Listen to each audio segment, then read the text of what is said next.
Hello গরিবেরা, ভালো আছো তো?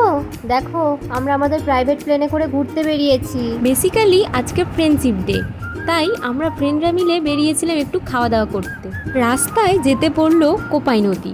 তো কোপাই নদী দেখে আমার বন্ধুরা তো আনন্দে আত্মহারা, তাই প্লেনটা একটু থামিয়ে বন্ধুদেরকে নিয়ে একটু নাচানাচি করে এলাম। আরে না, জায়গাটা ছিল দারুণ সুন্দর। বর্ষাকালে কোপাই নদীর স্রোত বেশি হওয়ায় রাস্তায় কোল বরাবর পরিপূর্ণ। ইচ্ছে করছিল ছুতে। কিন্তু পড়ে গেলে চলে যেতাম ধুয়ে। জায়গাটা কেমন লাগলো জানিও সবাই। আমরা তো দেখলাম, আমাদের বেশ ভালোই লেগেছে, তোমরাও দেখে জানিও। এইসব পাগলামি করতে করতে আমরা অবশেষে পৌঁছালাম সবুজপত্র রেস্টুরেন্টের সামনে। গরিবেরা দেখো কোথায় এসেছি আমরা, বড়লোকিয়া রেস্টুরেন্টে।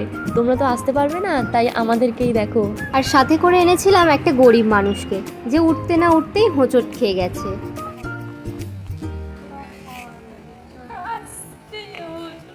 আর এদিকে তো খাবার দেওয়ার সঙ্গে সঙ্গেই সবার মুখ হাঁ হয়ে গেছে খাবার খাবে বলে।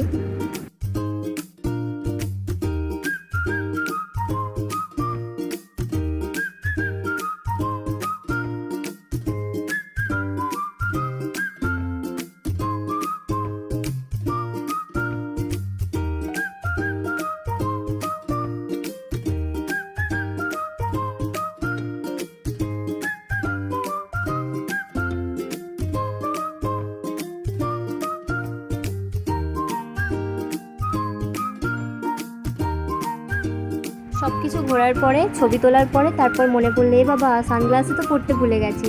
তাই আর কি করি, টোটোতে সরি, প্রাইভেট প্লেনে পরে নিলাম সানগ্লাস। অবশেষে আমরা ঘোরাঘুরি শেষ করে চলে এসেছি হোস্টেলে। তো সবাইকে হ্যাপি ফ্রেন্ডশিপ ডে।